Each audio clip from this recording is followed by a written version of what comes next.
Absolutely.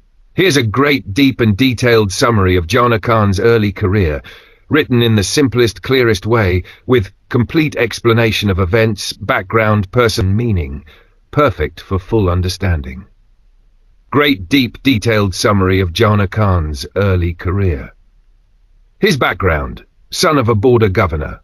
Jana Khan, whose full name was Fakhruddin Mohammad Jana Khan, was born into a powerful family. His father, Ghazi Tughlaq, was a frontier governor. That means he controlled an important border region of the Delhi Sultanate, a medieval Indian kingdom. Being the eldest son, Jana Khan was groomed from a young age to be a warrior and leader. His early training: soldier and scholar.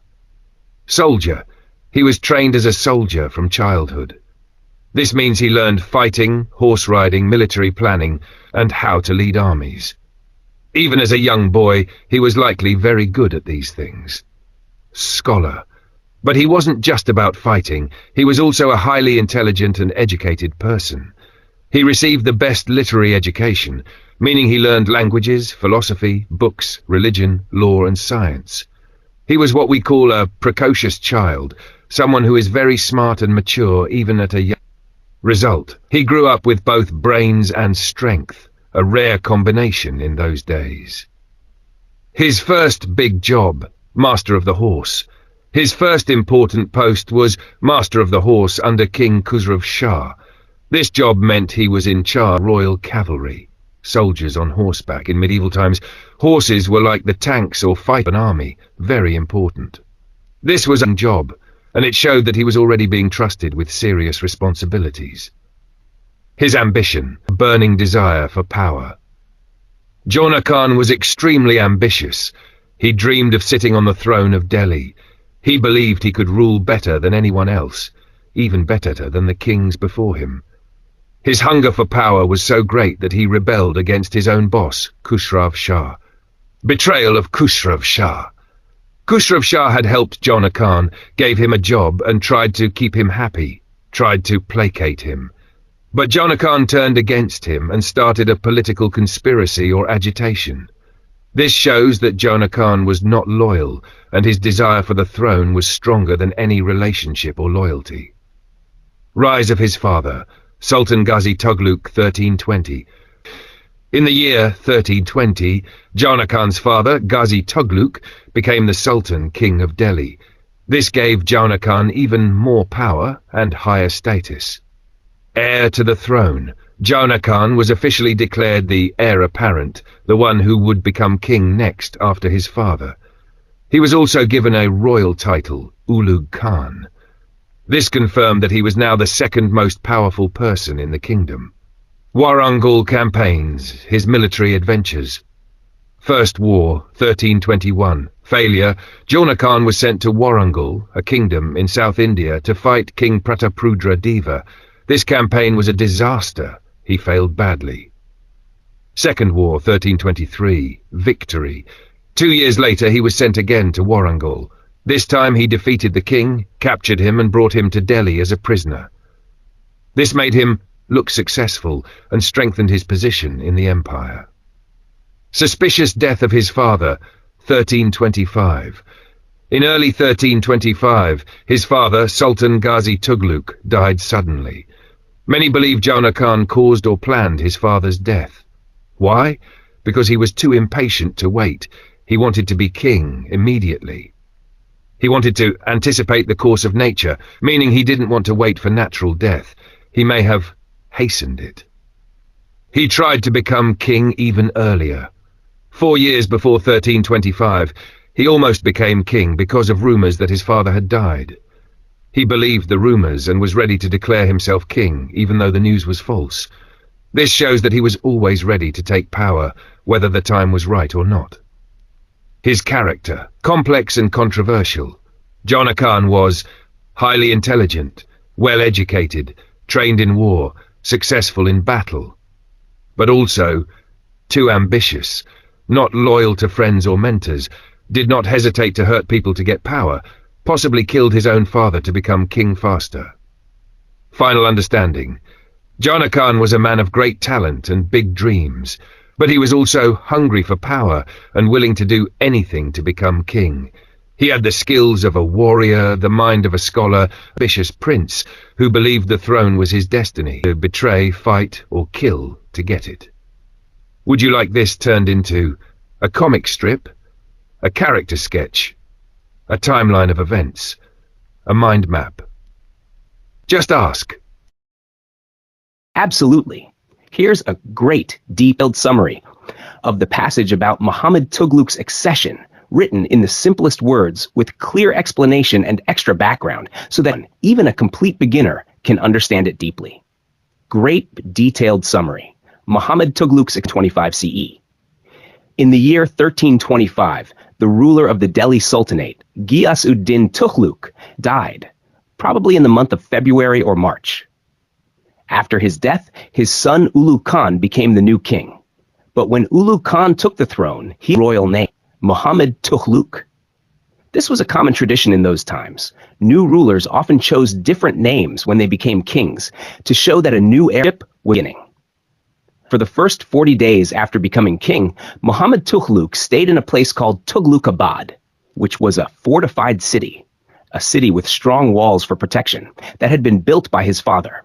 This city was near Delhi and was meant to be a strong and safe royal base. After these 40 days, Mohammad Tughlaq moved in a grand royal procession to Delhi, which was the main capital city of the empire. His journey to Delhi was not an ordinary one. It was full of pomp and ceremony. There were likely elephants, drummers, soldiers, flags, and crowds of people watching. This kind of royal parade was meant to show his power and impress the public. Once he reached Delhi, he officially took his place as king by sitting on the throne in a historic and royal building called the Red Palace of Balban.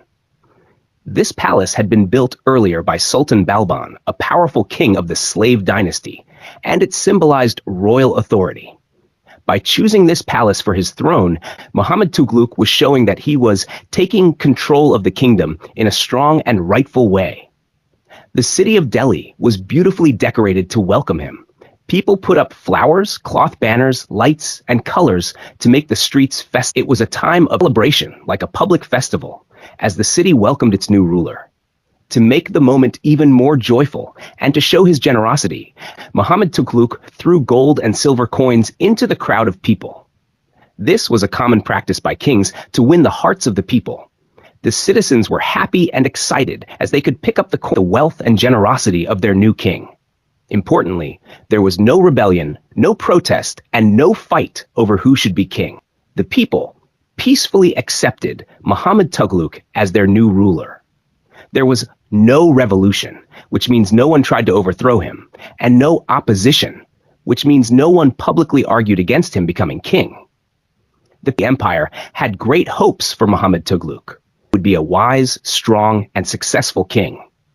He was known to be very intelligent, well-educated, and full of ideas. And Mohammad Tughlaq himself believed strongly in his own abilities. He was confident that he could rule better than any of the earlier sultans of Delhi. Final thoughts. This moment marked the peaceful of Mohammad Tughlaq's reign. He started his rule with public joy and strong confidence. People looked up to him with big dreams, and he too had ambitious plans for the future. This was a high point full of excitement. But as history shows, things later became more difficult because some of his decisions were very unusual and harmful. This summary gives you what happened, step by step, where it happened, why it was important, how people reacted, what it meant for the future. Would you like the next part of his reign, like his strange decisions or experiments, explained the same way? Or would you like a comic strip or map to go with this summary? Here is a great, deep, and detailed summary of Mohammed bin Tughlaq's taxation in the Doab policy, explained in the simplest words, with all key ideas and background, so that anyone, even a total beginner, can fully understand it. Topic: Taxation in the Doab by Mohammed bin Tughlaq, 1320s CE. Background: Mohammed bin Tughlaq became Sultan in 1325 CE. He ruled the Delhi Sultanate, a large empire in northern India. He had many big ideas to make the empire richer and stronger, but many of them failed in practice. One such idea was increasing taxes in a fertile region called the Doab. What is the Doab? Doab means land between two rivers, in this case between the Ganga and Yamuna rivers. The Doab was one of the richest farming areas in North India. It had many villages, good soil, and lots of agriculture. The Sultan thought this region could give him more money if he increased taxes. What did Mohammed bin Tughlaq do? 1. He introduced new taxes in the Doab. 2. Instead of raising the regular land tax paid for farming land, he added house tax for living in a house, grazing tax for owning animals like cows and buffaloes. 3. These taxes were not totally new. They were used earlier by Sultan Alauddin Khalji, but had fallen into disuse.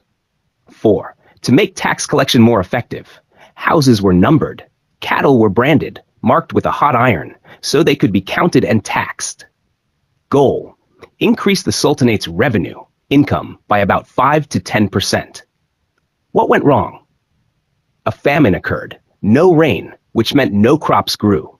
People had no food and were already suffering. People couldn't pay the new taxes, but the Sultan's tax officers kept forcing people to pay anyway. This created huge anger and frustration among the farmers. Farmers resisted. Many villagers refused to pay taxes. Others abandoned their farms and became robbers on highways just to survive. This turned a peaceful farming region into chaos. What did the Sultan do to fix it?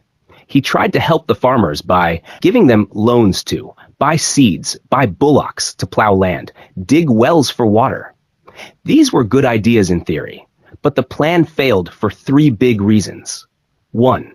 It was too late. People were already starving and hopeless. 2. People used loans to buy food, not for farming. They had no energy or time to think about farming. 3. The taxes were already hated. House and grazing taxes were unpopular since the time of Alauddin Khalji, and people were angry that they were brought back. Final result: the Sultan got no extra income. In fact, even the usual revenue couldn't be collected. The Doab region became disturbed and poor. Farmers were angry, homeless, or turned into criminals. Mohammed bin Tughlaq became deeply unpopular with the people.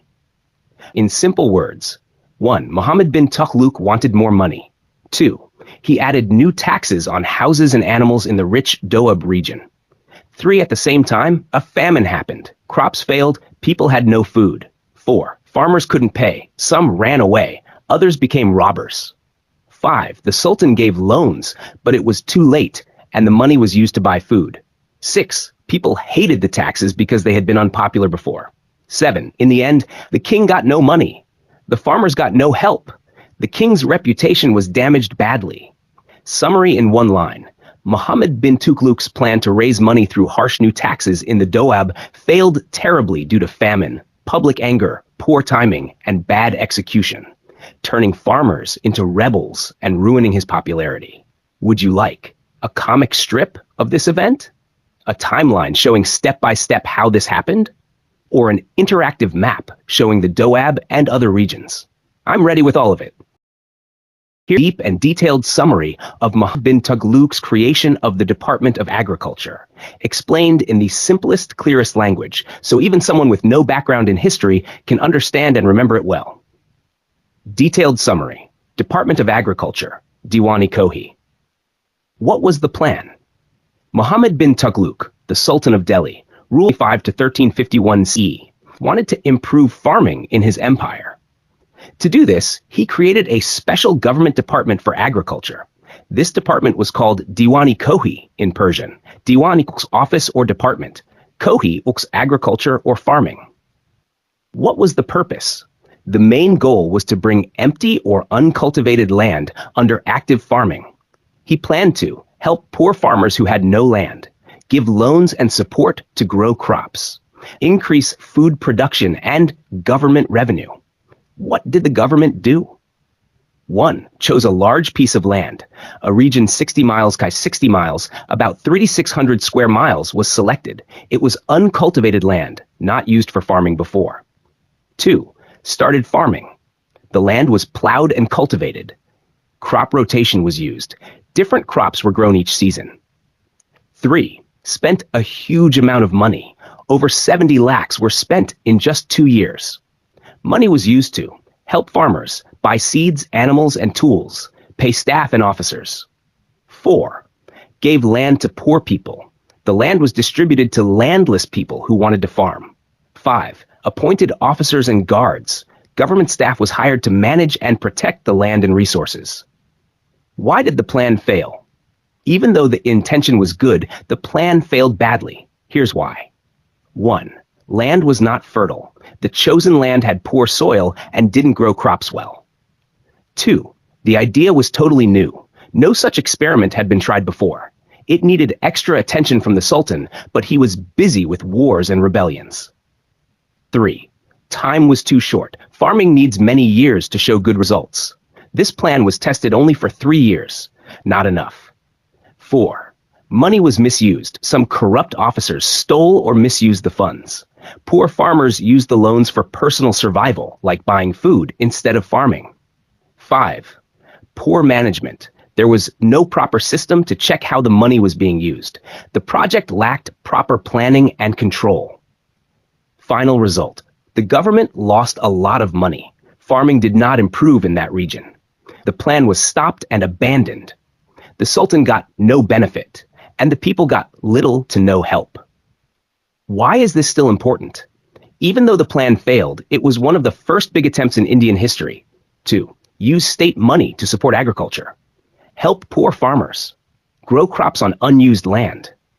It showed that Mohammed bin Tughlaq was a visionary ahead of his time, but also that vision alone is not enough. You need good planning, good land, time, and honest officers. In short, feature description. Name of department, Diwani Kohi. Purpose, farm empty land using state help. Area chosen, 60 miles. Money spent, 70 lakhs in 2 years. Beneficiaries, poor and landless farmers. Staff, officers and guards appointed. Main problems, bad land, poor planning, corruption, short time. Final result, project failed and was abandoned. One-sentence summary.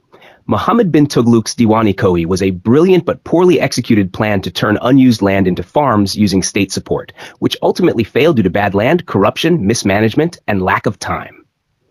Would you like a comic strip, timeline, or a diagram of how this department worked? I can prepare that too. Absolutely. Here's a great, deep, and detailed summary of Mohammed bin Tughlaq's decision to transfer the capital from Delhi to Daulatabad, 1326 to 27 CE, written in the simplest words but covering everything important. Detailed summary. Mohammed bin Tughlaq's transfer of the capital, 1326 to 27. What was the main action? Mohammed bin Tughlaq, the Sultan of Delhi, made a very bold and unusual decision. He shifted the capital city of his empire from Delhi in the north to Devagiri in the south, which he renamed Daulatabad. This meant he wanted his main government, all officials, army, offices, and even the people of Delhi to move with him to Daulatabad. It was one of the most ambitious experiments in Indian history. What was the new capital? Devagiri was a fort city located in present-day Maharashtra. After becoming the capital, it was renamed Daulatabad, which means City of Wealth. The city had strong fortifications, a central location, and good connections to trade routes. Why did he move the capital? There were 5 major reasons. Let's go deep into each. 1. Central location. His empire was huge, stretching from Punjab in the north to Madurai in the south, and from Bengal in the east to Gujarat in the west. Delhi was at one corner of this empire. Daulatabad was much closer to the center.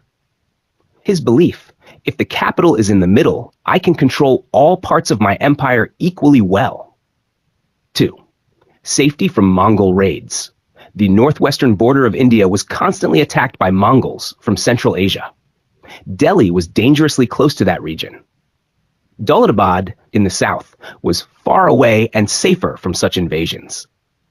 His belief, let me move to a safe city and protect my capital from attacks. 3.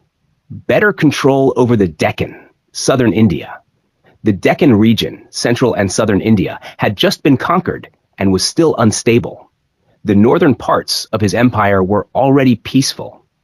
By living in the Deccan, the Sultan could watch over it more closely and maintain order. His belief: I can bring better peace and control to the south if I live nearby. Access to southern wealth. The south was known for rich temples, strong agriculture, busy trade routes, and gold, gems, and revenue. By being near the south, the Sultan hoped to use these resources more effectively. His belief: the south is rich. If I live near it, I can collect more wealth for the empire. 5. Possibly anger at the people of Delhi. A traveler named Ibn Battuta said, the Sultan was angry at the people of Delhi for sending him abusive anonymous letters. He shifted the capital to punish them. But most historians say this was not a serious reason. A major decision like shifting the capital could not have been taken just to punish some citizens. What was Bahrani's view? Ziauddin Bahrani, a famous historian, said, Daulatabad was chosen because it was in a central position. Places like Delhi, Gujarat, Bengal, Malabar, Karnataka, and Andhra were almost the same distance from it. So it was ideal for ruling the entire empire. What was the intention? Mohammed bin Tughlaq had good intentions. He wanted to build a powerful empire, create a safe, central, and rich capital, strengthen control over all regions. He believed Daulatabad would help him do all that. Why was this important? This move showed that the Sultan was brave and ambitious. He thought ahead of his time. He wanted a stronger, more connected empire. Even though the idea later failed, it was one of the most daring decisions in Indian history. Later outcome, short hint. Although the reasons for the move were strong, the execution, how he did it, failed. Forcing people to move, the long journey, and bad planning made the plan collapse. Eventually, the capital had to be brought back to Delhi. This part can be explained in full if you wish. Let me know. Final summary, simple and deep. In 1326 to 27, Mohammed bin Tughlaq shifted his capital from Delhi to Daulatabad to get a central location, stay safe from Mongol attacks, control southern India better, and be closer to southern wealth. A traveler claimed he also wanted to punish Delhi people, but this was probably false. The move was bold, intelligent in theory, but would later fail due to poor planning and execution. Would you now like a comic strip version of this? Visual map of the shift? Or an explanation of how and why this move failed? I can do all of that. Just tell me what you'd like next. Here's a great, deep, and detailed summary of Mohammed bin Tughlaq's forced transfer of Delhi's population to Daulatabad, the simplest, clearest English, with full explanation of what happened, why it happened, and what the result was. Title: Forced Transfer of Delhi's Population to Daulatabad by Mohammed bin Tughlaq, 1327 CE. Background: in 1326 to 27 CE, Sultan Mohammed bin Tughlaq decided to shift the capital of North India to Daulatabad, South India, which was in present-day Maharashtra. He believed this move would give him a more central location for ruling his vast empire, protect the capital from Mongol attacks, which threatened Delhi, allow better control over the Deccan region, which was newly conquered, help him access southern wealth and resources more easily. So far, this sounds like a reasonable political decision. The shocking order: move all of Delhi's people too. Mohammed bin Tughlaq did something extreme and harsh. He didn't just move his capital, he ordered the entire population of Delhi to move to Daulatabad with him. This included men, women, children, old people, even the sick, disabled, and poor, not along with all their belongings, household goods, animals, carts, etc. Reaction of the people. The people of Delhi were heartbroken. Delhi was their home, filled with memories, jobs, families, temples, and mosques. They did not want to leave, but the Sultan was firm and gave no choice. Even those who could not walk or see were forced. According to the traveler Ibn Battuta, though possibly exaggerated, 2 disabled men were found. One was crippled, said to be killed. One was blind, said to be dragged, and only one leg reached Daulatabad. While this may be bizarre gossip, rumors, it shows how strict and cruel the order felt to people. Delhi became empty. The Sultan stood on a high place in his Delhi palace. He looked at the now deserted city. He was satisfied that no smoke came from chimneys, a sign that no one was cooking, no one remained. Delhi had become a ghost town, silent and lifeless. The long, harsh journey. Delhi to Daulatabad was about 700 miles, 1,100 kilometers. People had to walk for weeks. They carried children, luggage, animals, and everything they owned. The Sultan made some good arrangements. He set up temporary huts, rest stops along the road, supplied free food and water, ordered the planting of shady trees, though these didn't grow fast enough to help. But even with this, the journey was tiring, dusty, dangerous, especially for the old and sick. Suffering and death. People suffered from fatigue, extreme tiredness, privation, lack of food, water, rest, mental agony, emotional pain, fear, sorrow. As a result, many people died on the way due to heat, hunger, disease. Others died after reaching Daulatabad, too weak or sick to recover. Was the idea bad? The idea behind the capital shift was not evil. In fact, it had strategic logic, central control, security concerns, Mongol invasions near Delhi, political goals, better Deccan rule, economic aims, access southern riches. But the way he forced it, without choice, planning, or humanity, made it a disaster. Final outcome: the plan failed completely. Delhi lost its population and glory for some time. Daulatabad never truly became a successful capital. Later, the Sultan had to allow people to return to Delhi. Final summary, one paragraph.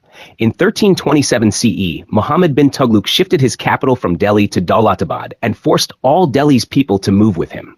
Though he had good reasons, central rule, safety from Mongols, control of the south, his method was too harsh and unrealistic. He ordered even disabled people to move, and many suffered terribly during the 700-mile journey. Though he arranged food and rest stops, many people died. The move caused pain, anger, and loss, and it became one of the most tragic failures in medieval Indian history. Would you now like a comic strip showing this story? Or a timeline or chart? Or the next part? What happened when people reached Daulatabad? Let me know. I'm here to teach it all in the clearest way. Here is a great, deep, and very simple summary of this passage, full of beginner or someone with no background knowledge.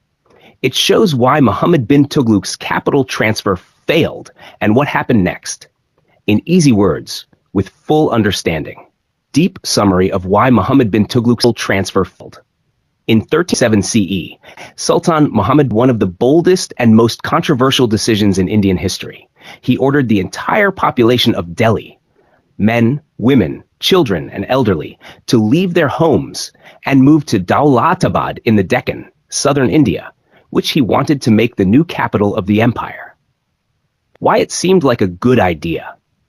Muhammad wanted a central location from where he could rule both North and South India better. He thought Daulatabad was safer than Delhi, especially from Mongol invasions in the northwest. He also wanted to connect better with the newly conquered southern territories and access their wealth and resources. But what went wrong? Despite the reasons behind the idea, the plan completely failed. Why? 1. Wrong method. Instead of just moving the court and government, the Sultan forced everyone to move, even common people who had no reason to go. People were dragged out of their homes. Some were even killed or punished for trying to stay. 2. People loved Delhi. Delhi was their home for generations. They had family roots, houses, jobs, temples, and mosques there. People don't leave their homes unless there's a disaster like war or famine. 3. Cultural and religious discomfort. Delhi's Muslim population didn't feel comfortable in Hindu-majority Daulatabad. The culture, language, and customs in the south were very different.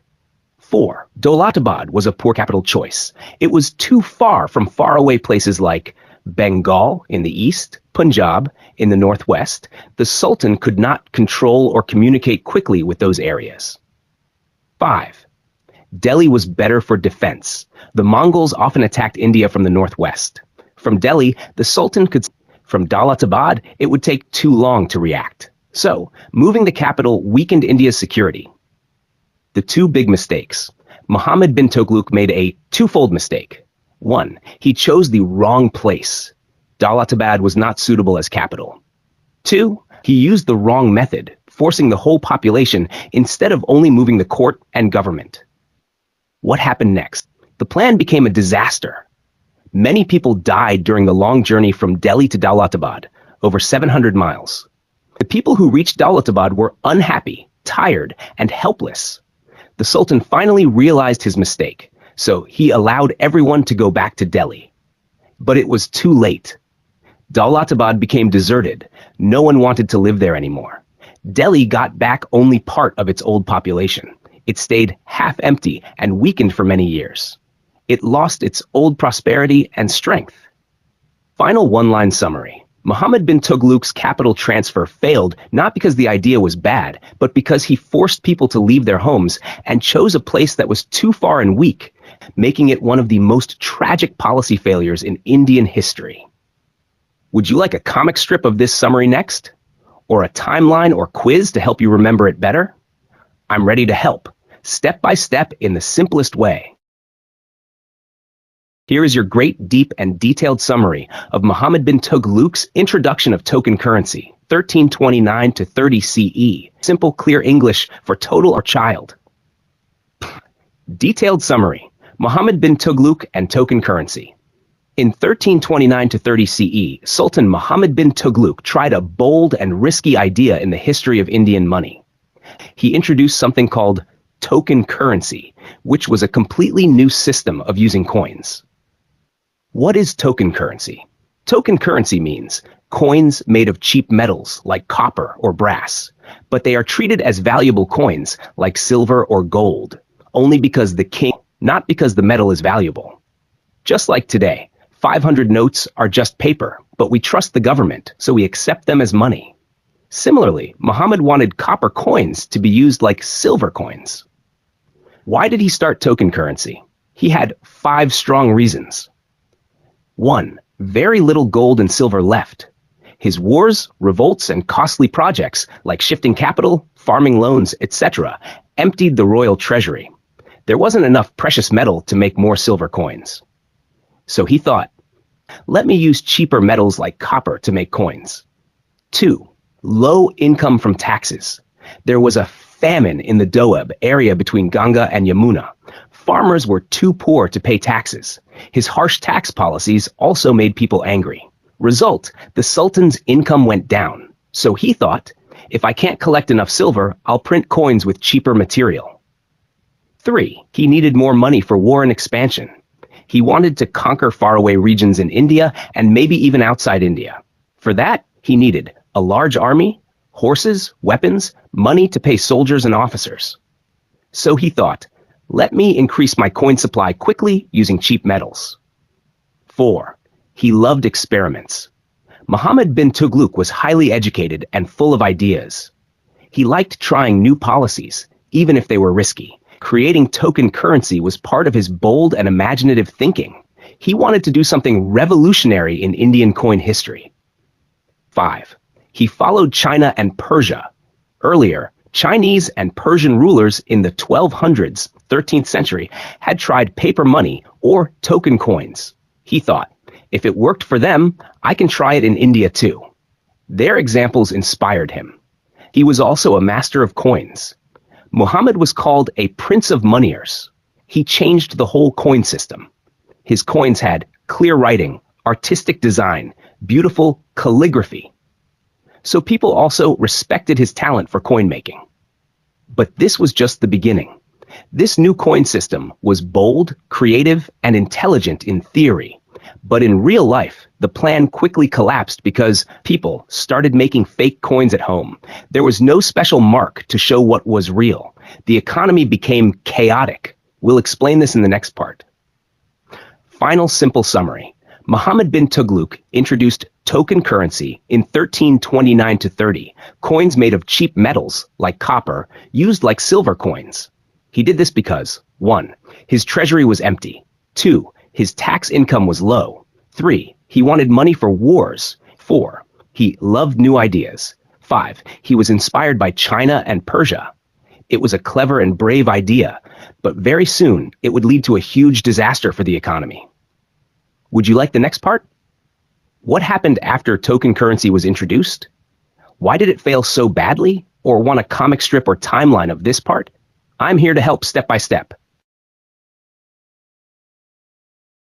Here is a deep, detailed, and very simple summary of the passage about Mohammed bin Tughlaq's token currency experiment and its failure, explained like you're totally new to the topic. What happened? Mohammed bin Tughlaq, a sultan king of Delhi in the 14th century, tried to introduce a new type of money in India, copper and brass coins, that could be used like gold and silver coins. This is called token currency, where the coin has no real value by itself, but the government says it is valuable and people should accept it. Why did he do this? He had many reasons. 1. His treasury was empty. Wars, rebellions, and failed experiments used up his gold and silver.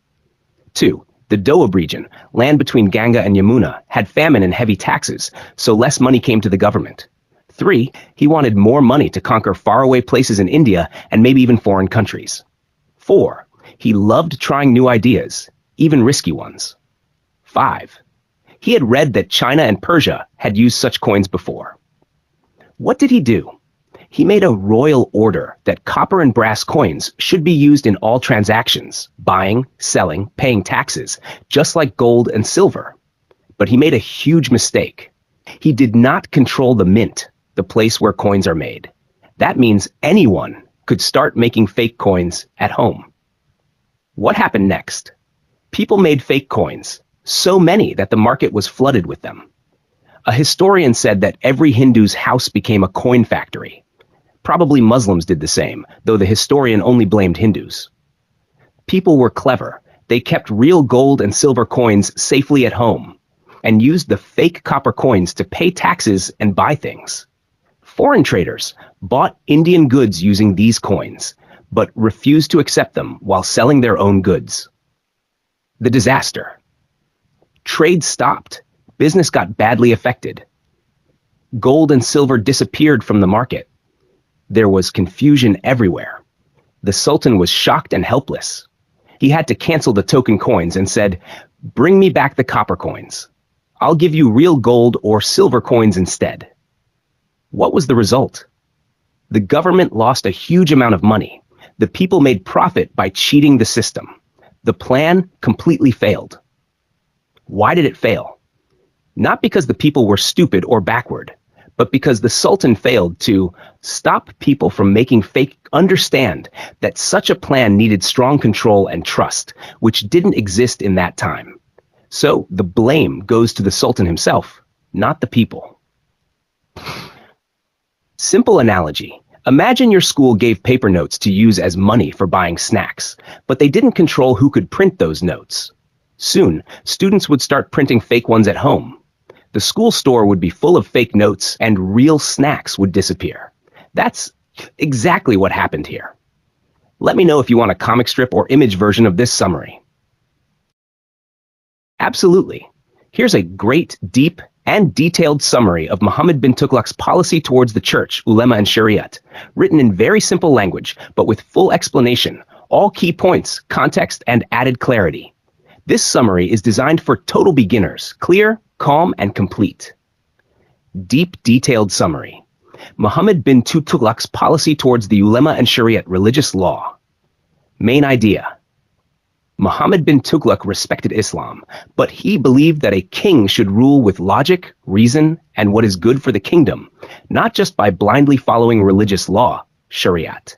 So, he made a clear separation between religion and government.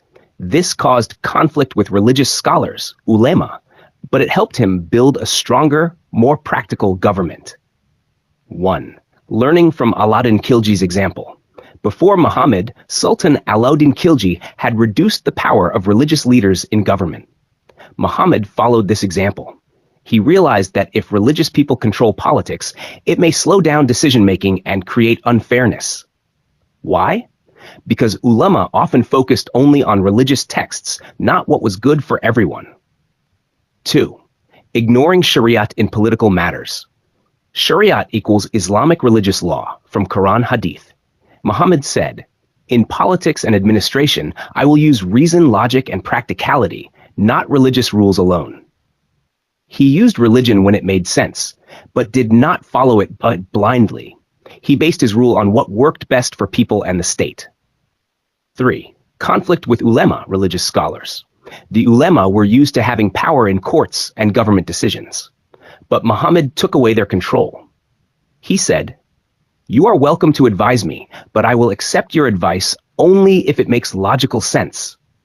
This made the ulema angry. They felt insulted and powerless. But Muhammad did not back down. 4. Changes in justice system. Earlier, only religious judges, qazis, gave court decisions based on Shariat. Muhammad ended their monopoly, full control. He overruled unfair judgments, appointed non-religious people as judges, made justice based on fairness, not only religion. Example, if a poor man stole food, Shariat said to cut his hand. But Muhammad might say, no, give him food and a job instead. 5. Equal punishment for religious leaders. Religious people, like sheikhs, sayyids, and ulema, were not above the law. If they rebelled, spoke against the king, stole religious money, embezzlement, they were punished strictly, just like any other citizen. Muhammad made it clear, all are equal under the law, even respected religious families. 6. King as the shadow of God. Muhammad believed the king rules with God's support. The king is the shadow of God on earth. Like earlier Sultan Balban, he used religious-sounding titles to make people respect royal power. His coins had phrases like, "The Sultan is the shadow of God. He who obeys the Sultan obeys God. God is the supporter of the Sultan." Why did he print this on coins? To spread the message across the empire that the king was sacred and powerful and should be obeyed. 7. Breaking away from the caliphate. Caliphate equals central Islamic leadership based in Baghdad. Earlier sultans took blessings from the caliph to show religious legitimacy. But Muhammad stopped referring to the caliph, did not accept him as his boss, did not call himself a caliph either, just a powerful, independent king. He showed that Delhi Sultanate was strong enough to rule without approval from foreign religious authorities. 8. Reaction and outcome. Because of these policies, the ulema lost power in politics and courts. Religious scholars disliked the Sultan and spread complaints about him. But the government became more modern, more practical, and free from religious control. Final message, super simple. Mohammed bin Tughlaq was a very smart and bold ruler. He believed that a king must rule with mind and fairness, not just religion. He respected Islam, but didn't allow religious people to control politics. He punished everyone equally, even religious scholars. He printed powerful titles on coins to show his divine right to rule. Religious leaders disliked him, but he made his rule strong, logical, and independent. If you'd like, I can also give you a comic strip version, a Q&A or flashcard style version, a visual timeline or chart of his policy. Just let me know. I'll make it easy and fun to remember. Here is a great, deep, and detailed summary of the passage, written in the simplest English and explained clearly like teaching a total beginner. Deep and simple summary, Mohammed bin Tughlaq and his idea of kingship. 1. The Sultan as shadow of God. Mohammed bin Tughlaq, like the earlier Delhi Sultan Balban, believed that a king, sultan, was not just a political ruler, but a divine figure, a person who represents God on earth. This idea is called Zilli Ilahi, meaning shadow of God. He believed that the king's power comes directly from God, not from people. Obeying the king is the same as obeying God. The king is holy, and his authority is God-given. To spread this belief to the common people, Muhammad used his coins. Since coins were used by everyone in the kingdom, he used them to send religious and royal messages. 2. Religious sayings on coins. He printed powerful religious phrases on his coins, like, the shadow of God, meaning the king rules on God's behalf. He who obeys the Sultan truly obeys God. Following the king is like following religion. Sovereignty is not conferred upon every man, but on the elect. Not everyone can be king. Only God-chosen people can. God is the supporter of the Sultan. God helps the king. These messages told people that the king was special, holy, and must be respected like a religious leader. This was also a way to make people obey him without question. 3. Ignored the caliphate. The caliph was the highest religious authority for Muslims, like the Pope in Christianity. He lived in the Islamic world outside India, in places like Baghdad or Egypt. At first, Mohammed bin Tughlaq removed the caliph's name from coins and documents, did not ask for the caliph's approval, but he also did not call himself caliph. This means he acted like a full ruler, independent of any outside religious power. He wanted to be the supreme ruler, both politically and religiously, in his own kingdom. 4. People became unhappy. Even though Muhammad was a just and fair ruler, generous, gave money and gifts, highly intelligent and educated, still, people started to dislike him more and more. Why? Because of his many unwise decisions, such as moving the capital from Delhi to Dawlatabad, which failed, introducing token currency, bronze coins instead of silver, which caused economic chaos, harsh punishments, and lack of understanding of people's real needs. So, even though he believed he was God's chosen ruler, the people saw him as confusing, harsh, and out of touch. 5. Here is a great, deep, and detailed summary of the passage, written in the simplest English and explained clearly like teaching a total beginner. Deep and simple summary, Mohammed bin Tughlaq and his idea of kingship. 1. The Sultan as shadow of God.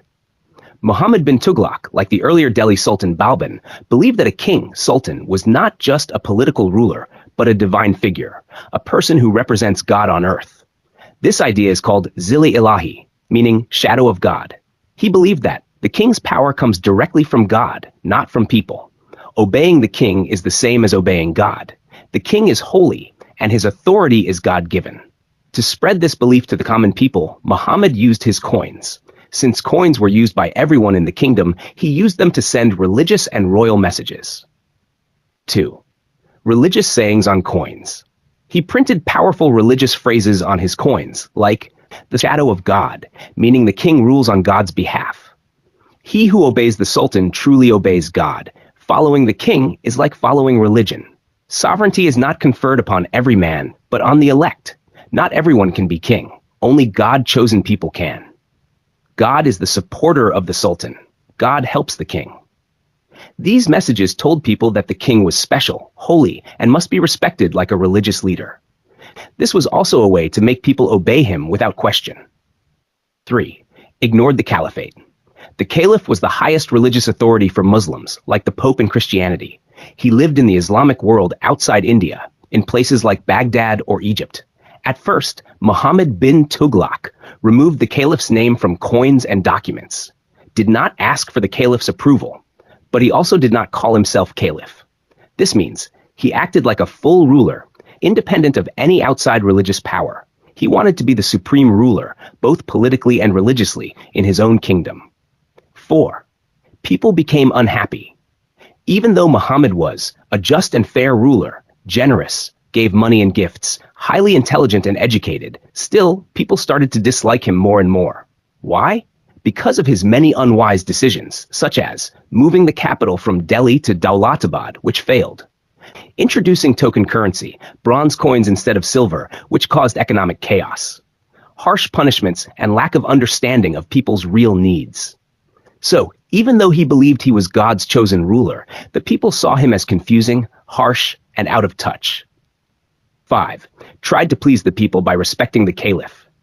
Again, later in his reign, Muhammad became worried that his unpopularity, people hating him, was because he ignored Muslim religious customs and the caliph. So he reversed his policy. He wrote to the Caliph of Egypt asking to be officially confirmed as the Sultan of Delhi. He removed his own name from coins and put the Caliph's name instead. All royal documents were issued in the name of the Caliph, not in Muhammad's name. This was a complete change in attitude, from acting like an independent king to showing submission to the religious head. 6. Honoring a caliph's descendant. In 1340, Muhammad invited a poor relative of the caliph from Egypt named Ghiyas-ud-Din Muhammad to Delhi.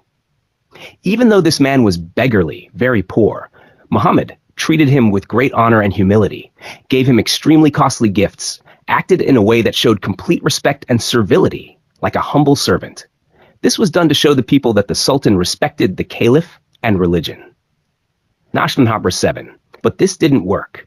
Even after all this, people still did not like him. His attempt to win back respect by showing loyalty to the Caliph failed. This made Muhammad extremely worried and sad.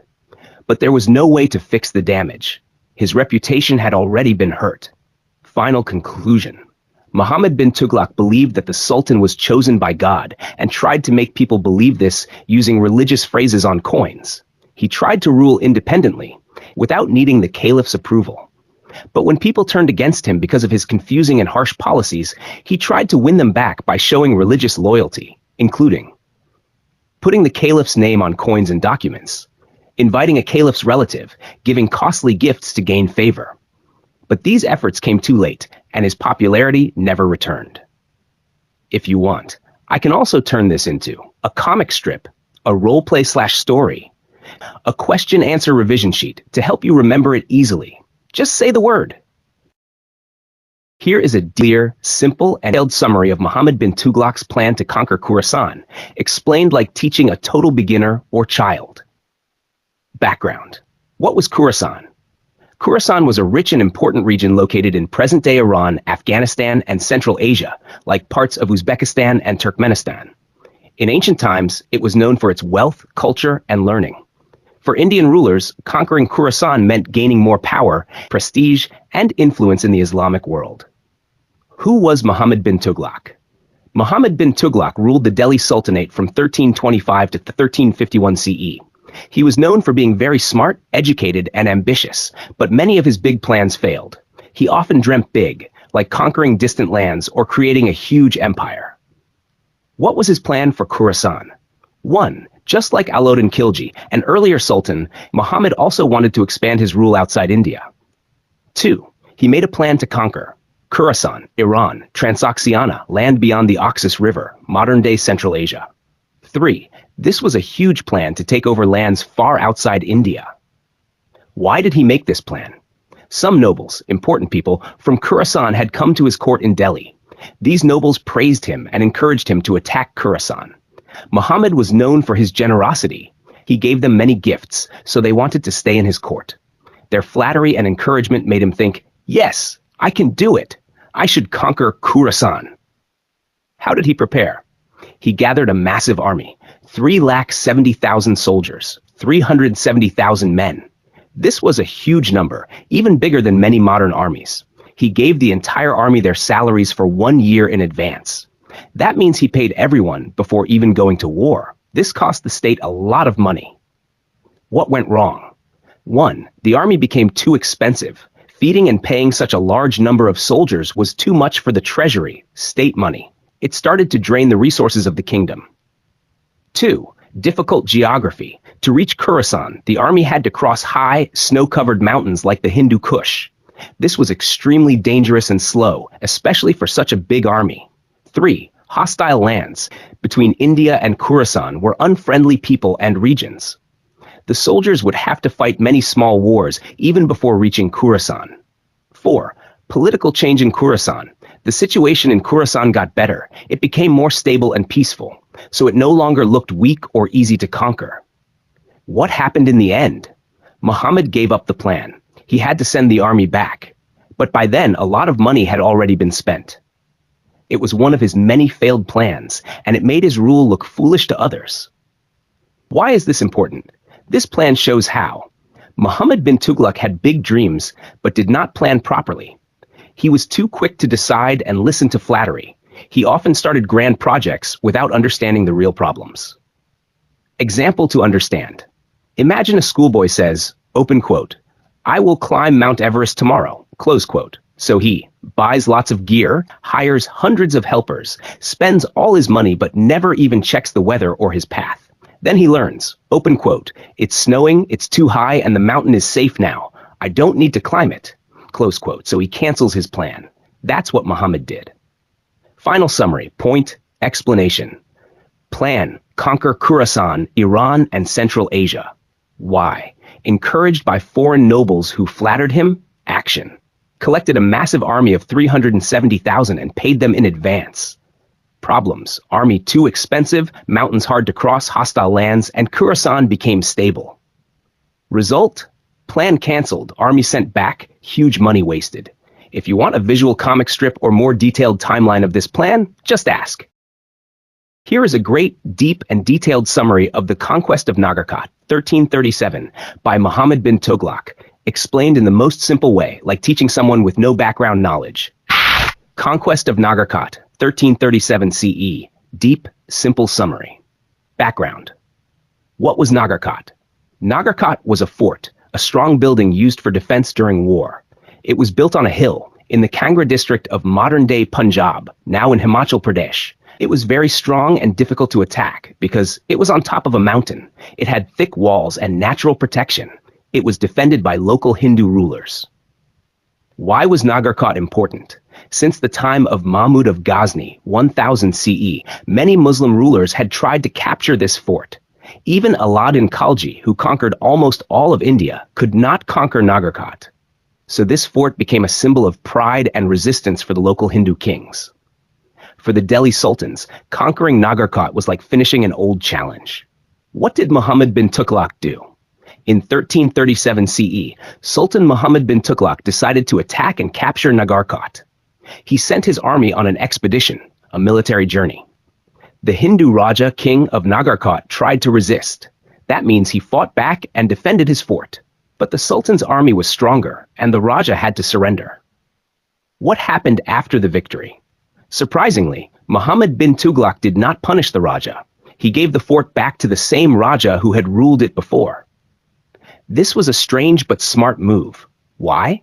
Maybe the Sultan wanted to show kindness to gain loyalty. Or maybe he didn't want to spend time in soldiers ruling a distant hill fort. It also reduced chances of rebellion, since the local king stayed in power but accepted the Sultan's rule. Why is this event important? It shows Mohammed bin Tughlaq's military strength. It also shows his political strategy. Sometimes he didn't destroy enemies, but tried to win them over. The fort of Nagarkot, which defied Muslim rulers for centuries, finally came under Delhi Sultanate's control, at least in name. In the simplest words, there was a strong fort called Nagarkot on a hill in Kangra. Many rulers had tried to capture it but failed. In 1337, Sultan Muhammad bin Tughlaq sent his army to conquer it. The Hindu king fought back but lost. The Sultan then gave the fort back to the same king who ruled it. This was a way to show that the Sultan was powerful, but also generous and smart. If you'd like, I can now create a comic strip or drawings based on this event. Would you like that? Here is a great, deeply detailed, and simplest possible summary of the Karajal expedition, 1337-38, by Mohammed bin Tughlaq, explained like you're learning for the first time. Karajal expedition, 1337-1338. Deep and simple summary. First, who was Mohammed bin Tughlaq?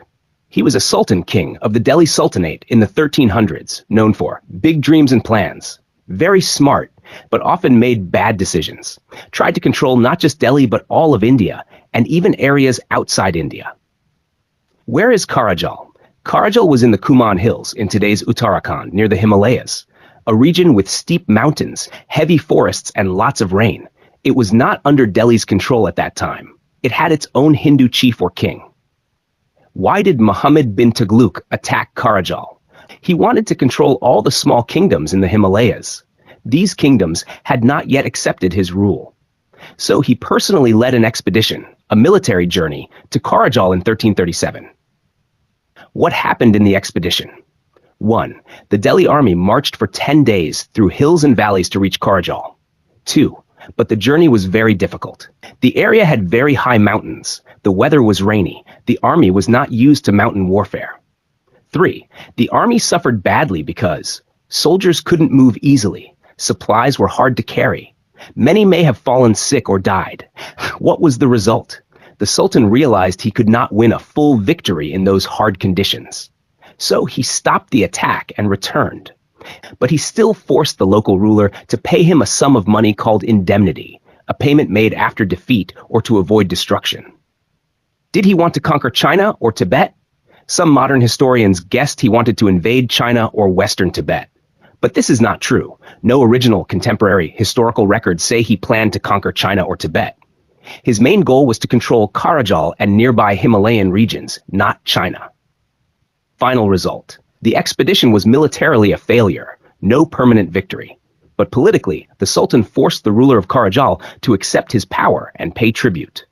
The expedition also showed Muhammad's overconfidence, his poor planning, and how natural geography, like mountains and rain, can defeat even a huge army. Summary in simple words. Muhammad bin Tughlaq wanted to rule over a mountain area called Karajal. He sent a big army there in 1337, but the mountains were hard to cross, and there was a lot of rain. The army suffered and had to go back. Still, the local king agreed to pay money to the Sultan. Some people wrongly think Muhammad wanted to attack China, but that's not true. The goal was only to control Karajal. The attack failed, but he got some money and respect from the local ruler. Would you like this as a colored comic strip too?